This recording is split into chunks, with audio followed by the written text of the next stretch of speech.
الله الرحمن الرحيم الحمد لله وكفى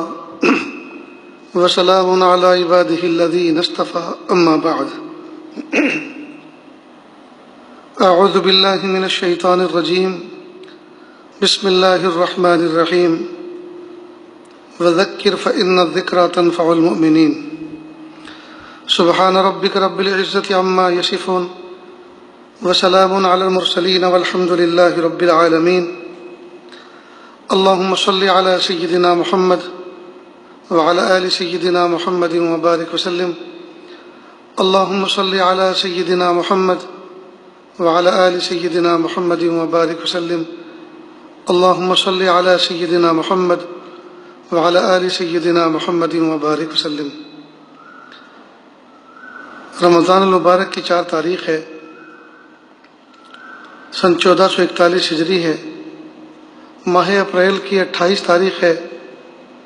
سن عیسوی 2020 ہے۔ پورے ملک میں لاک ڈاؤن ہے اور کرونا وائرس کی وبا عام ہے۔ اللہ تعالیٰ سے دعا ہے کہ اللہ تعالیٰ پورے انسانوں کی حفاظت فرمائے، اللہ رب العزت اپنی ناراضگی کو دور فرمائے اور بندوں کو یہ سمجھنے کی توفیق عطا فرمائے کہ وہ اللہ کی قدرت کو پہچانے، اللہ کی طاقت کو پہچانے اور اس کی نافرمانی سے اور گناہ سے بچے۔ اس ماہ مبارک میں بعد ظہر ہم ایک عمومی مجلس تربیتی بیان پہ مشتمل رکھتے ہیں، چنانچہ آج آداب معاشرت کی یہ 3ری نشست ہے۔ اسلام کی بنیاد 5 شعبوں پر ہے: عقائد، عبادات، معاملات، معاشرت اور اخلاق۔ ان 5 کے اندر ہر مومن بندے کو کامل ہونا چاہیے اور ان کو سمجھنا چاہیے اور سیکھنا چاہیے اور عمل کرنا چاہیے۔ ان 5 شعبوں میں ایک بہت بڑی کوتاہی، اور جس کوتاہی کی وجہ سے اسلام بھی بدنام ہو رہا ہے، مسلمان بھی بدنام ہو رہے ہیں اور خود آپس کی زندگی بھی اجرن بنی ہوئی ہے، اس کی وجہ یہ ہے کہ ایک شعبہ خاص طور سے ہماری زندگی میں فوت ہو رہا ہے، وہ ہے آداب معاشرت۔ یعنی ہم آپس میں کس طرح سے رہیں سہیں، ہم کس طرح کا بیہیو کریں، بڑے چھوٹوں کے ساتھ کس طرح کا، چھوٹے بڑوں کے ساتھ کس طرح کا معاملہ کریں، اور پڑوسی کے ساتھ، گھر کے افراد، گھر کے اہل خانہ کے ساتھ اسلام کے بتائے ہوئے طریقے کے مطابق کس طرح سے برتاؤ کریں۔ یہ معلوم نہ ہونے کی وجہ سے ہمارے گھر جہنم کے نمونے بنے ہوئے ہیں اور گھر بیٹھے ہم ایک دوسرے کی نفرت اور عداوت اور دشمنی دل میں لیے بیٹھے ہیں۔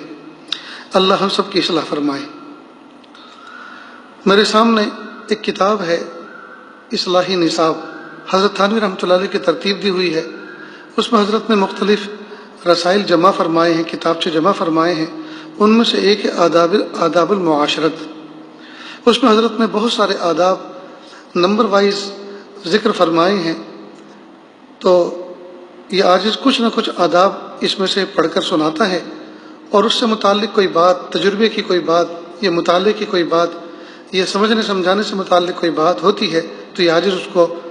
پیش کرنے کی کوشش کرتا ہے اپنا سبق سمجھ کر۔ تو سنیں اور دل کے کانوں سے سنیں۔ حضرت فرما رہے ہیں کہ اگر کسی کے یہاں مہمان جاؤ اور تم کو کھانا کھانا منظور نہ ہو،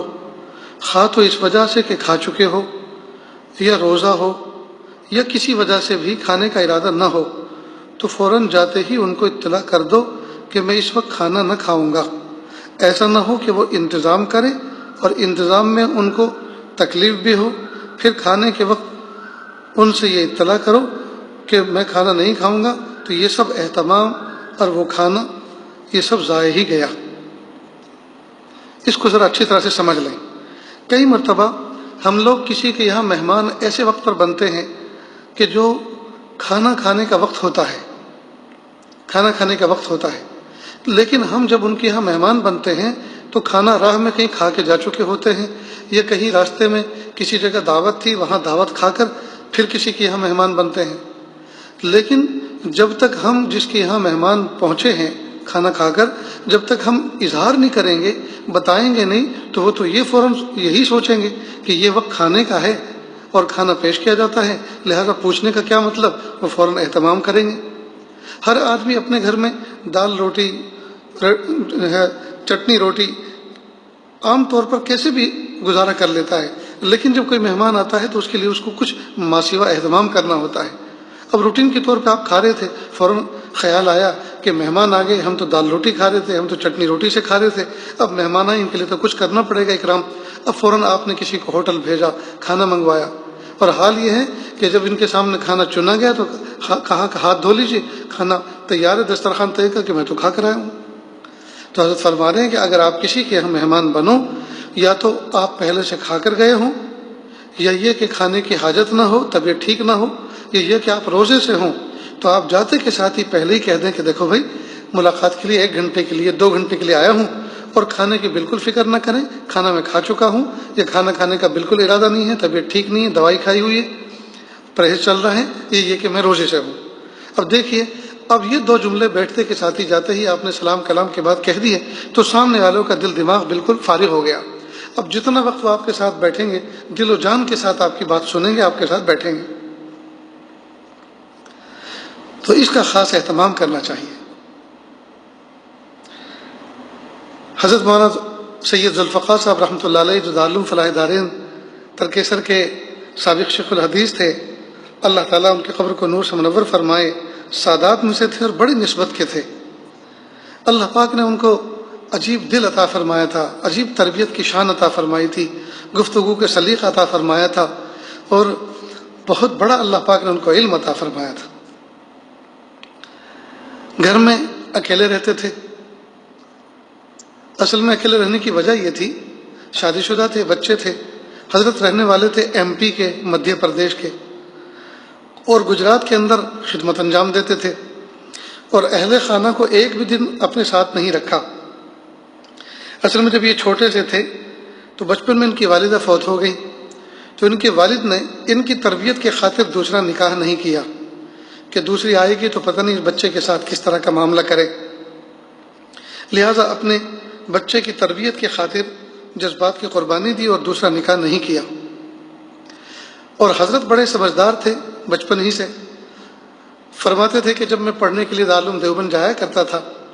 تو والد صاحب جب مجھے رخصت کرتے تھے تو وہ باپ کا بھی کردار نبھاتے تھے اور ماں کا بھی کردار نبھاتے تھے، یعنی ایک ماں جس طرح سے اپنے بچے کے ساتھ معاملہ کرتی ہے وہ اس طرح کی ادائیں، اس طرح کا معاملہ میرے ساتھ کرتے ہیں۔ مثلا ایک مرتبہ لو کے زمانے میں مجھے جانا تھا تو ابو نے بیگ وغیرہ سب تیار کیا، سارا سامان تو تیار کیا، لیکن ایک پیاز بھی پھوڑ کر میری جیب میں رکھ دی۔ اس زمانے میں اطباء کہتے تھے، بلکہ آج بھی کہتے ہیں کہ پیاز کا استعمال لو کے زمانے میں استعمال کرنا یہ مفید ہے، تو کہا ایک پیاز پھوڑ کر میری جیب میں رکھ دی تاکہ اس کی خوشبو بھی آتی رہے، لو کے اثر سے، لو کے مضر اثرات جو ہے طبیعت پہ مرتب نہ ہو۔ تو کہا یہ ایک ماں ہی کی توجہ اس طرف جاتی ہے، باپ کو جب کہ گھر میں بچے کی ماں بھی ہو تو باپ کو اس طرف توجہ کرنی نہیں پڑتی، نہ اس کا ذہن اس طرف جاتا ہے۔ تو والد صاحب ماں کا بھی کردار نبھاتے تھے اور والد کا بھی کردار نبھاتے اور میری ماں کا بھی کردار نبھاتے تھے۔ بہرحال اب جب ان کا نکاح ہوا، شادی ہو گئی، تو اپنے اہل خانہ سے، اہلیہ سے کہا کہ دیکھو میرے والد صاحب نے میری خاطر، میری تربیت کی خاطر اتنی بڑی قربانی دی کہ انہوں نے نکاح نہیں کیا۔ اب میں والد بوڑھے ہو چکے ہیں، میں بڑھاپے میں ان کو اکیلا چھوڑوں اور تم میرے ساتھ گجرات جا کر رہو، تو میں اپنے والد کی کوئی خدمت نہ کر سکا، اور میں کیا حق ادا کر سکتا ہوں؟ اگر آپ میرا تعاون کریں اور والد صاحب کے حق ادا کرنے میں میرا حصہ بٹائیں تو اللہ تعالیٰ دنیا اور آخرت میں اس کا بڑا اجر دیں گے، اور بھی نہ جانے کیا کیا باتیں وعدے وعید ہوئی ہوں گی۔ خیر وہ بہت اللہ کی نیک بندی، آج بھی حیات ہیں، اللہ ان کی عمر میں برکت عطا فرمائے، وہ اس پر راضی ہو گئی۔ تو حضرت اکیلے رہتے تھے، تو ایک مرتبہ کوئی نوجوان ان کے ہاں مہمان آئے۔ اب گھر میں کوئی خادم، کوئی طالب علم ایسا تھا نہیں جو چائے سے ان کی تواضع کرے، اکرام کرے، تو حضرت خود اپنے کمرے سے دارالمطالعے سے اٹھے اور مطبخ میں گئے اور بڑی محنت مشقت کے ساتھ چائے بنائی، اور چائے جب پیالی میں لے کر آئے مہمان کے پاس تو مہمان نے کہا حضرت میں تو چائے نہیں پیتا۔ تو کہا بھائی پی لو کہ نہیں، میں تو بالکل نہیں پیتا۔ کہا بالکل نہیں پیتے؟ کہ نہیں بالکل نہیں پیتا۔ کہا اگر بالکل نہیں پیتے تو آج پی لو، کرامت ہو جائے گی۔ کرامت کہتے ہی اس کو ہیں جو کبھی کبھی صادر ہوتی ہے، اپنے اختیار سے نہیں ہوتی۔ خیر، تو اگر ہم کسی کے یہاں مہمان بنے ہیں اور وہ اٹھ کے چلے ہیں، تو اگر ہمیں کھانا نہیں ہے، چائے پینا نہیں ہے، ہم روزے سے ہیں یا بیمار ہیں،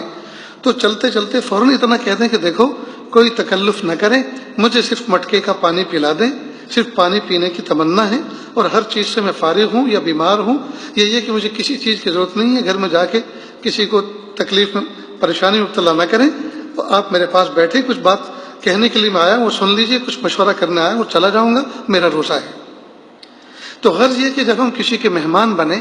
تو ہم اس کی راحت کا پورا پورا خیال رکھیں، ایسا نہ ہو کہ ہماری وجہ سے سامنے والے کو تکلیف ہو جائے۔ یہ آداب معاشرت میں سے ہے۔ حضرت ایک اور ادب فرما رہے ہیں، اسی طرح مہمان کو چاہیے کہ کسی کی دعوت بدون میزبان سے اجازت حاصل کیے ہوئے قبول نہ کرے۔ کئی دفعہ ہم کسی بستی میں مہمان بنتے ہیں، کسی اپنے دوست کے، رشتہ دار کے، اور اس بستی میں ہمارے شناسا پہچان والے یا رشتہ دار اور بھی ہیں، تو ہم جب دوسروں سے ملنے کے لیے جائیں گے تو وہ کھانے کے لیے بھی کہیں گے، ناشتے کے لیے بھی کہیں گے، تو آپ جس کے یہاں آپ نے سامان رکھا ہے، جو اصل آپ کے میزبان ہیں، ان کی اجازت کے بغیر ہرگز کسی کی دعوت قبول نہ کریں۔ ایسا نہ ہو کہ آپ صبح میں اپنے اصل میزبان کے یہاں مہمان بن کر پہنچے اور ابھی تقریباً 9-10 بجے ہوئے ہیں، اب پھر اس دوران کسی اور رشتہ دار کے یہاں گئے تو انہوں نے کہا ماشاءاللہ بہت موقع سے آئے،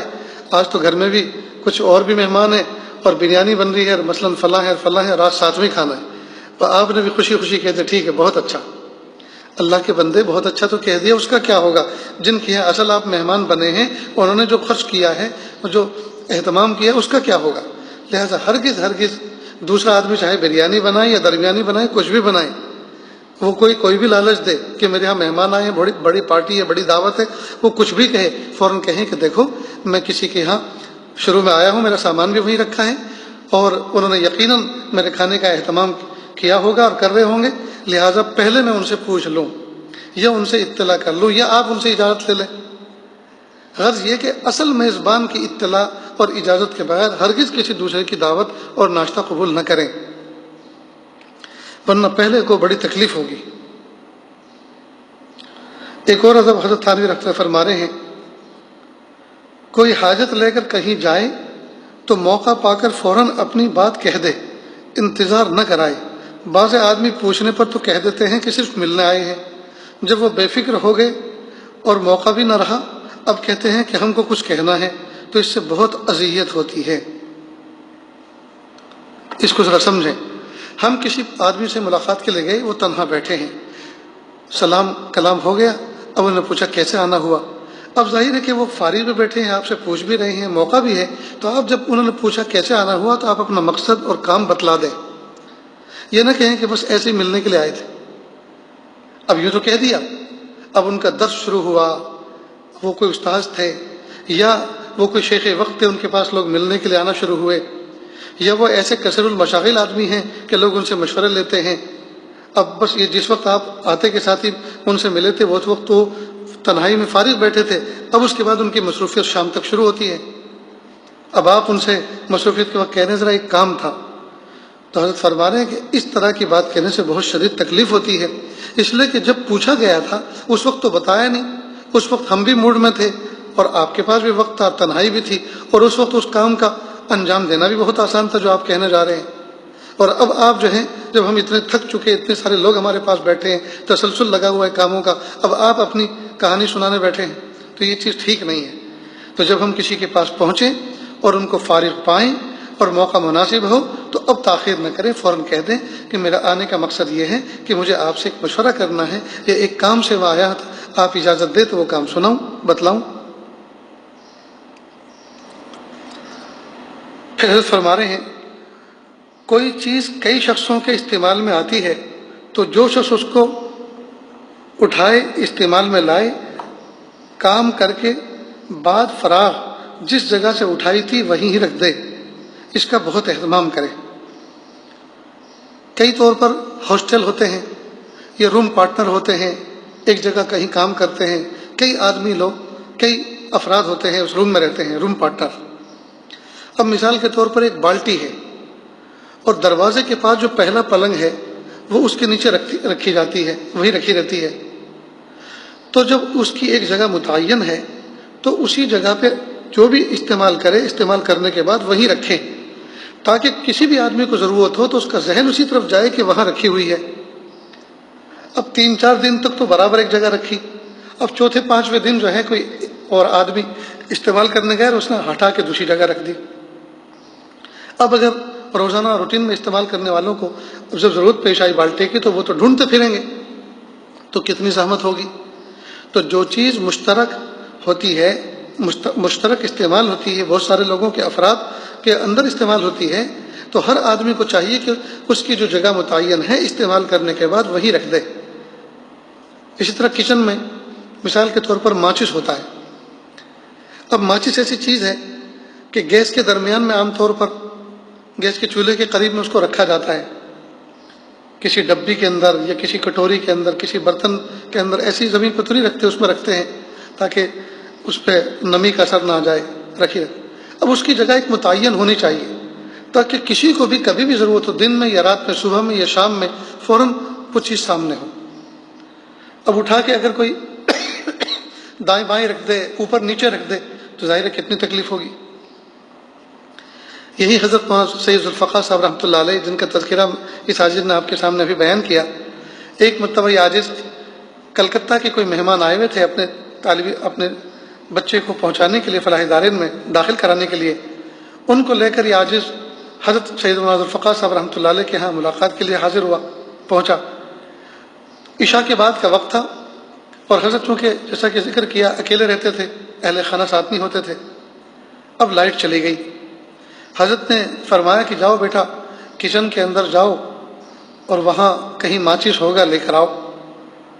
اب اندھیرا اتنا گپت تھا کہ ہاتھ کو ہاتھ سجھا ہی نہیں دے رہا تھا، اندھیری رات کا زمانہ تھا اور لائٹ جا چکی تھی۔ اب میں نے ممکنہ جگہوں پہ اس کو ڈھونڈنا شروع کیا۔ اب جیسے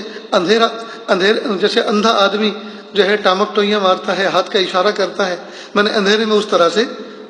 وہ ہاتھ مارنا شروع کیا کہ جہاں بھی ہاتھ کے نیچے ماچس آئے گا تو میں اس کو قابو کر لوں گا، اس کو جلاؤں گا۔ اس کے بعد چراغ کی رہبری ملے گی، موم بتی کی، شمع کی رہبری حاصل ہوگی اور پھر اس کے بعد روشنی ہو جائے گی۔ لیکن اللہ کی شان، ماچس نے بھی پورا ارادہ کر لیا تھا کہ آج ملنا نہیں ہے، لہذا میں نے چولہے کے اوپر ہاتھ رکھے، وہاں توا رکھا ہوا تھا، توے کے اندر کوئی تیل کی کوئی چیز تھی، اس میں ہاتھ پڑے، اس کے بعد آگے کوئی پتیلی تھی، اس کے اندر کوئی پانی تھا یا سالن تھا، اس میں ہاتھ پڑے، اور نہ جانے کیا کیا تماشے ہوئے۔ 10-15 منٹ تک لائٹ نہیں آئی اور حضرت فرما رہے بیٹا ملا ماچس؟ میں کہ حضرت نہیں ملا۔ اب چونکہ حضرت تو استعمال کرتے نہیں تھے، کرنے والے تو کوئی طالب علم، کوئی خادم تھے جو اس وقت موجود نہیں تھے، وہ استعمال کرتے تھے۔ تو اس دن پتہ چلا کہ اگر کوئی معروف جگہ ایسی ضرورت کی چیزیں استعمال کرنے کی طے ہو تو ہر آدمی کو پتہ ہوگا کہ کس جگہ پہ کون سی چیز رکھی ہے، تو اندھیرے میں بھی اس کو تلاش کرنا آسان ہوتا ہے۔ تو بہرحال حضرت فرما رہے ہیں کہ اگر کوئی چیز کئی لوگوں کے درمیان مشترک ہو استعمال میں، کئی لوگ اس کو استعمال کرتے ہوں، تو ہر ایک کو چاہیے کہ اس کی جگہ متعین بنا کے رکھے اور استعمال کرنے کے بعد اسی جگہ رکھے جو اس کی جگہ متعین ہے، تاکہ ہر آدمی کو ضرورت کے وقت تلاش کرنا نہ پڑے۔ پھر ایک اور ادب ہے، بعض دفعہ کسی ایسے موقع پر جہاں ہر وقت چارپائی نہیں بچھی رہتی، سونے یا بیٹھنے کے لیے چارپائی بچھائی جاتی ہے، سو جب فارغ ہو جائیں اس جگہ سے اٹھا کر کہیں ایک طرف رکھ دیں تاکہ کسی کو تکلیف نہ ہو۔ اب یہ حضرت چونکہ یو پی کے اس علاقے سے تعلق رکھتے تھے جہاں پرانے زمانے میں بیڈ نہیں ہوتے تھے، آج کل تو وہاں بھی اور ہر جگہ ہر علاقے میں بیڈ ہوتے ہیں جو غیر منقولہ ہوتے ہیں، اپنی جگہ پیر گاڑ کے کھڑے رہتے ہیں۔ ایک مرتبہ جہاں ٹھوک پیٹ کے جو ہے بڑھئی نے بنا دیا، بس وہ صبح قیامت تک پھر وہی رکھا رہتا ہے، ہلتا تو ہے نہیں۔ یہ اس زمانے کی بات ہے جب چارپائیاں ہوتی تھی ہلکی پھلکی، اور اس کو سوتے وقت بچھاتے تھے، اس پر بستر بچھاتے تھے اور بستر لپیٹ کے سونے کے بعد بستر لپیٹ کے اٹھا لیا جاتا تھا اور چارپائی کھڑی کر دی جاتی تھی۔ تو حضرت فرما رہے ہیں کہ کسی راستے میں، کسی جگہ جہاں چارپائی عام طور پر نہیں بچھی رہتی، جب سونے کے وقت میں اس کو بچھائیں تو اٹھنے کے بعد وہاں سے ہٹا کر کنارے کر دیں، کہیں ایسا نہ ہو اندھیرے میں کوئی آدمی اس سے ٹکرا جائے۔ اسی طرح بہت سارے مثلا ٹیبل ہے، کرسی ہے، عام طور پر کسی جگہ نہیں رکھی جاتی، جہاں آپ نے رکھی ہیں تو بوجہ ضرورت آپ نے اس جگہ بچھائی تھی، رکھی تھی، اب جب ضرورت پوری ہو گئی تو اس کو وہاں سے ہٹا دے، ورنہ کوئی آدمی خالی جگہ سمجھ کر اسے ٹکرا جائے گا۔ پھر ایک اور ادب فرما رہے ہیں، کسی کا خط جس کے تم مکتوب الیہ نہ ہو مت دیکھو، نہ حاضرانہ جیسے بعض آدمی لکھتے ہیں اور دیکھتے چلے جاتے ہیں، اور نہ غائبانہ۔ آپ کوئی خط لکھ رہے ہیں اور لکھ رہے ہیں آپ کسی اور دوست کو، اور ظاہر ہے کوئی دوست آپ میں یا ساتھی بیٹھے ہوئے ہیں، تو ان کو چاہیے کہ وہ قلم پر نظر جما کے نہ رکھے،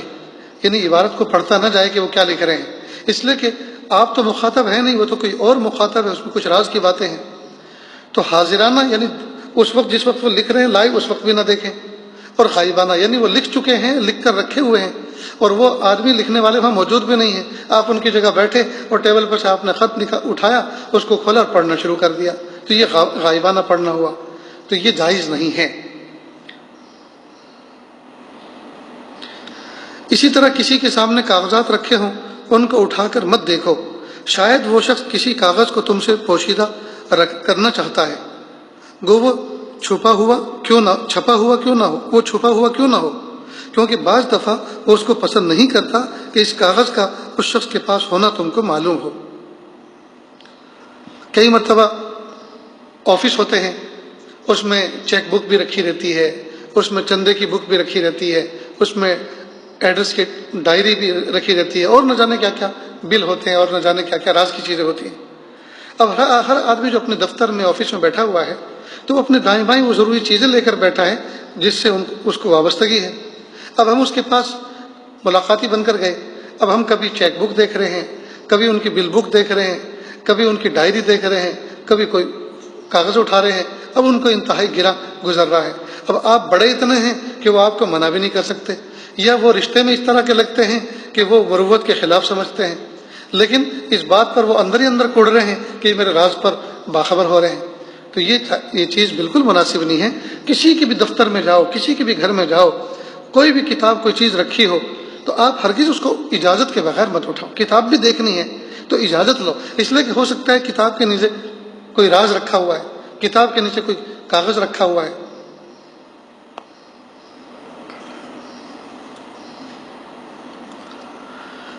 اسی طرح ایک ادب یہ بھی ہے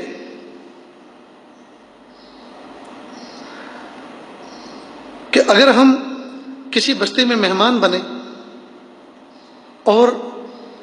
ہماری میزبان کی اجازت سے کسی دوسری جگہ پر کھانا ہو گیا، اب ان کا گھر آپ کو معلوم نہیں ہے، فون پر بات ہوئی، پتہ چلا کہ آپ بستی میں آئے ہوئے، تو انہوں نے کہا کہ بھئی تو پھر شام کا کھانا میرے یہاں کھا لیں، اور لاؤ فون دو میزبان کو، میں کہہ دیتا ہوں ان سے کہ کھانا شام کا میرے یہاں ہوگا۔ میزبان نے بھی قبول کر لیا، بہت اچھا، کوئی بات نہیں، جیسے میرے مہمان آپ کے مہمان ہیں، تو ظاہر ہے کہ میں نے تو قبضہ نہیں کیا، یہ ان کو حق ہے کہ وہ آپ کے ہاں بھی جائیں، تو جب آپ کے ہاں جائیں گے تو آپ کے ہاں کھلائیں گے، تو کوئی بات نہیں، شام کا کھانا آپ کھلا دیں، بہت اچھا۔ اب آپ سے انہوں نے اجازت تو لے لی، لیکن صرف مہمان کی دعوت ہوئی ہے، آپ کی دعوت نہیں ہوئی۔ اب مہمان کو ان کے گھر کا راستہ معلوم نہیں ہے، تو جب آپ ان کو پہنچانے کے لیے جائیں تو ان کے دروازے تک نہ جائیں، اس لیے کہ جب دروازے پہ جائیں گے اور جب وہ دروازے پہ دستک دیں گے اور آپ کو کھڑا پائیں گے تو فوراً ان کو یہ کہنا پڑے گا آپ بھی کھانے کے لیے آئیے۔ اب جو آپ کھانے کے لیے ان کے یہاں جائیں گے تو ان کی طبیعت کے خلاف آپ کھائیں گے، اس لیے کہ اگر وہ آپ کو کھلانا چاہتے تو پہلے سے دعوت کیوں نہ کر دیتے۔ اب وہ مروتاً تواضعاً آپ کو بلائیں گے ضرور، لیکن ان پر گرا گزرے گا، اور کوئی مومن بندہ گرانی کے ساتھ آپ کو کھانا کھلائے اور آپ وہ کھائے تو یہ آپ کو بھی توصیب نہیں دیتا، آپ کے غیرت کے بھی تو خلاف ہے۔ لہٰذا جب مہمان کو پہنچانے کے لیے جائیں تو تھوڑے سے فاصلے پر آڑ میں کھڑے ہو جائیں، جب وہ بندہ دروازے پہ پہنچ جائے اور آپ کی طرف دیکھ لے اور آپ اس کو کنفرم کر دے، اشارہ کر دے ہاتھ سے کہ ہاں بالکل رائٹ، یہی جگہ ہے جس جگہ آپ کو پہنچنا تھا، اب وہاں سے آپ چلے جائیے۔ یہ نہ ہو کہ آپ نے ہی دروازہ کھٹکھٹایا، آپ ہی کے سامنے وہ آئے کہ لو یہ مہمان جن کی دعوت کی تھی، لو قبول کرو ان کو، تو ظاہری بات ہے کہ وہ تو پھر فوراً کہے گا ارے نہیں آپ کہاں جا رہے، آپ بھی بیٹھے۔ جب کسی شخص سے کوئی حاجت پیش کرنا ہو جس کو پہلے بھی ذکر کر چکا ہو تو دوبارہ پیش کرنے کے وقت بھی پوری بات کہنا چاہیے۔ قرائن پر یہ پہلی بات کے بھروسے پر ناتمام بات نہ کہے۔ ممکن ہے مخاطب کو پہلی بات یاد نہ رہی ہو اور غلط سمجھ جائے یا نہ سمجھنے سے پریشان ہو۔ ہمیشہ کوئی آدمی سابق میں کوئی بات کہہ چکا ہو اور آپ نے کہا ہوگا کہ بھئی یہ بات تو تفصیل سے بیٹھ کر کرنے کی ہے، اور ابھی تو ہم کھڑے کھڑے ہیں اور کہیں میں کسی تقاضے پہ جا رہا ہوں، لہٰذا آپ وقت لے کر فون سے بات کر لیجئے، پہلے سے وقت لے کر پھر گھر پر آئیے، پھر بات کریں گے۔ تو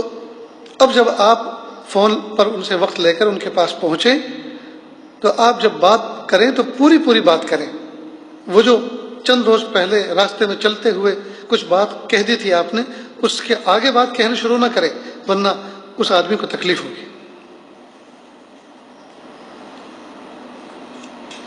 تو یہ ہے آداب معاشرت۔ اب یہ بات تو ہے بظاہر چھوٹی چھوٹی، لیکن ان کی وجہ سے تکلیف ہوتی ہے بہت بڑی۔ آج کل ایک عام دستور یہ بھی ہے، ہر آدمی مصروف ہے اس دور کے اندر، لیکن کچھ لوگ ایسے ہوتے ہیں جو اپنی زندگی سے گویا عاجز آ جاتے ہیں، وہ دھکے کھاتے پھرتے ہیں، کبھی اس کے پاس جا کے بیٹھ گئے، کبھی اس کے پاس جا کے بیٹھ گئے، نہ یہ پتا ہے آئے کیوں ہیں، نہ یہ پتا ہے مجھے جانا کب ہے اور میں آیا کیوں ہوں۔ بس وہ ایسا لگتا ہے زندگی کا بوجھ جو ہے ڈھوتے پھرتے ہیں۔ یہ بہت بری بات ہے۔ بچپن کے کچھ دوست احباب کہتے ہیں کہ بھئی اب تو آپ ملتے نہیں ہیں یا اب آپ آتے نہیں ہیں، تو سوچنا چاہیے بچپن میں اگر دوستی تھی، محبت تھی، تعلق تھا، وہ بڑے پن میں بھی محبت رہتی ہے، لیکن بچپن میں زندگی کا ڈھب گزارنے کا اور ہوتا ہے، بڑے پن میں پھر اللہ پاک جو ہے کچھ کام ذمہ لگا دیتے ہیں، ہر آدمی مصروف ہو جاتا ہے۔ اب کوئی آدمی بچپن کا تصور کر کے جوانی میں یہ پوچھے کہ بھئی اب آپ تو آتے نہیں اور منہ بنا کے بیٹھے، تو یہ تو غلط بات ہے۔ تو جب بھی کوئی آدمی کسی کے پاس جائے تو فوراً جاتے کے ساتھ ہی صاف صاف بات کرے، دیکھیں بھائی میں ادھر سے گزر رہا تھا، آپ کی یاد ستائی کہ ہمارے دوست، ہمارے پرانے بچپن کے ساتھی بھی یہاں رہتے ہیں، تو میں 10 منٹ کے لیے آپ کے پاس آیا ہوں، اور دیکھو چائے ضرور پیوں گا،